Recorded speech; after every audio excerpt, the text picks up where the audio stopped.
Olá, pessoal!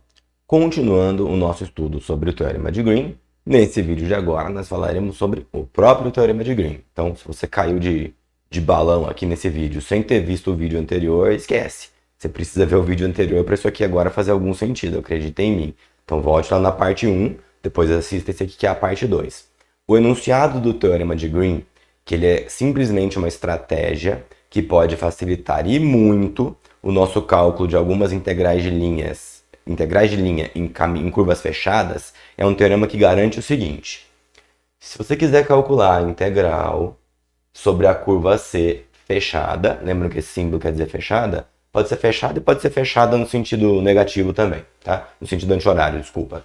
De alguma função do tipo p dx mais q dy, alguma função p em relação a x mais alguma função q em relação a y. O teorema de Green me garante que esse resultado é igual a essa integral dupla aqui, ó. A integral dupla sobre uma região D, vejam que mudou, mas já eu falo sobre isso. De derivada de q dx, ó, foi essa primeiro, ó. Você pega que está com dy e faz a derivada parcial dela em relação a x menos a que está junto com o dx, você faz a derivada parcial dela em relação ao y. Então, a derivada dessa em relação a x menos a derivada dessa em relação a y, dA, onde o dA faz referência à área, nós vimos isso lá em integral dupla. Você tem aqui uma quebra de conteúdo, então, para assim, como é que C virou D, mas é algo muito simples. É porque a integral de linha ela é feita sobre uma curva, e a integral dupla aqui, dA, ela é feita sobre uma área. Quem vocês acham que é esse D? É justamente a área da região definida por essa curva. Dando um pulo para frente ali no exemplo, só para vocês entenderem o que é C, usando o exemplo do vídeo anterior, por isso que ele é importante. C é esse retângulo em que eu gerei ele no sentido horário. O que é D nessa situação?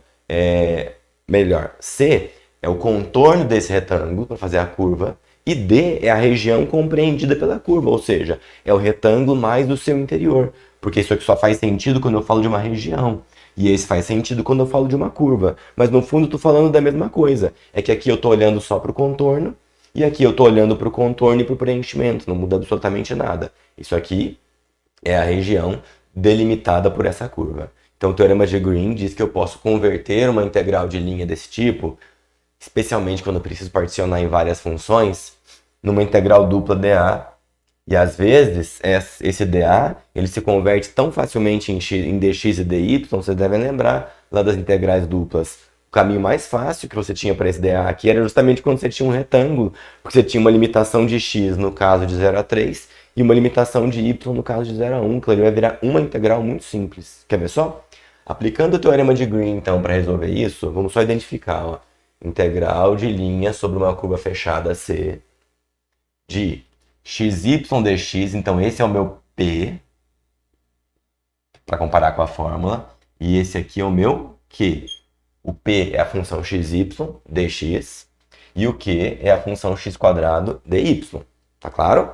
E a minha curva fechada C é a mesma, eu estou repetindo o mesmo problema do vídeo passado, ó. É o retângulo de vértice 0, 0, 3, 0, 3, 1 e 0, 1, ok? Então vamos seguir. Então, de acordo com o teorema de Green, eu posso transformar isso aqui na integral dupla sobre a região D. Já eu interpreto quem é esse D. É a região delimitada por C. De quais funções? Me ajudem a fazer com calma aqui, ó.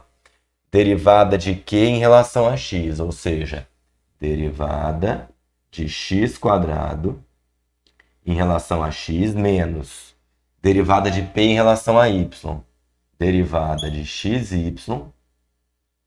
em relação a y, dA. Acho que cabe aqui. Isso. Olhando agora para a região D e já convertendo ela para x e y. Esse dA aqui, lembra? Integrais de Riemann, eu consigo converter para x e y. Estou fazendo como se fossem os retângulozinhos, que no caso de um retângulo é a melhor situação de todas. Eu tenho x delimitado de 0 a 3 e eu tenho y delimitado de 0 a 1. Então eu escolho como que eu vou colocar essas duas integrais aqui, porque uma delas é 0,3, a outra é 0,1. Se a de dentro for 0,3, o primeiro diferencial é o dx. Se a de dentro for 0,1, é o contrário. Eu vou começar com o dy então, tá? Então eu vou colocar assim, ó, 0,3 e a segunda 0,1. Só preciso lembrar então que o primeiro que eu vou colocar é o dy, depois o dx, porque o dy faz relação com esse, aí o dx faz relação com esse. Agora me ajuda a derivar, até facilita a função, né? Derivada de x ao quadrado dx vai dar x. E a derivada, perdi.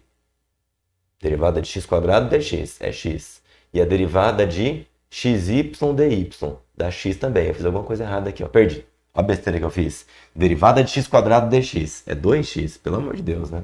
Uma vergonha que eu passo. Regra do tombo, né? Fica 2x. Faz de conta que eu não falei aquilo. Se alguém falar, eu digo que é mentira.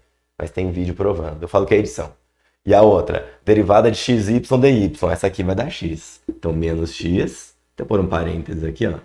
dy dx. Perdão que eu vou dar uma colada, ver se coube no vídeo. Coube. Vamos lá. Seguindo. Quanto vai dar isso aqui, ó? Vejam que eu já vou olhar para essa função aqui como sendo x direto, ó. 2x menos x dá x. Então, ó, integral de x dy. Fica xy. Então, o que eu vou ter aqui agora, ó, integral de 0, 3. A função que sobrou aqui é a função xy, onde o y, lembra disso, varia de 0 a 1 dx. Me ajudem. Se o y varia de 0 a 1, quando eu trocar por 1 dá x e quando eu trocar por 0 dá 0. Então, o que eu vou ter aqui agora é a integral de 0 a 3 de x dx. Me ajude agora a calcular esse. Qual que é a integral de x? É x quadrado sobre 2. Então, isso aqui vai dar x quadrado sobre 2, onde o x vai de 0 a 3. Notem que ao trocar por 3, fica 9 sobre 2, que é 4,5. E ao trocar por 0, dá 0. Fizer isso aqui. Então, isso aqui vai dar 9 sobre 2, que é 4,5. E eu acho que eu não devo ter gastado metade do tempo do vídeo anterior nesse vídeo. Sendo que nesse vídeo eu expliquei o que era a fórmula do teorema de Green, apresentei de novo o exercício, tá bom, de maneira mais rápida e fiz a resolução. Olha como poupou o nosso tempo. Nossa, então eu nunca mais vou calcular uma integral de linha em curva fechada. Não, o mundo não é tão bonito assim. Porque nem sempre essa conversão é tão vantajosa. Mas essa conversão ela costuma ser muito vantajosa, especialmente quando você tem que quebrar a sua curva em várias. Porque ali na integral de linha, cada vez que você quebra a sua curva, é como se você estivesse calculando outras integrais de linha. Então a situação do retângulo é a mais específica nesse sentido que o teorema de Green acaba sendo muito útil. Ao invés de calcular 4 integrais de linha, eu consegui facilitar a função, porque eu comecei derivando ela, e depois calcular uma integral só, dupla, tá bom? Mas uma integral só, que nem precisou parametrizar, tá bom? Então eu vou passar daqui a pouquinho alguma lista de exercícios para vocês treinarem, e depois a continuação agora é a gente treinar, eu fazer junto com vocês mais alguns desses, mas aí vai ficar isso para a semana que vem. Obrigado, pessoal, estudem e até o próximo vídeo. Tchau!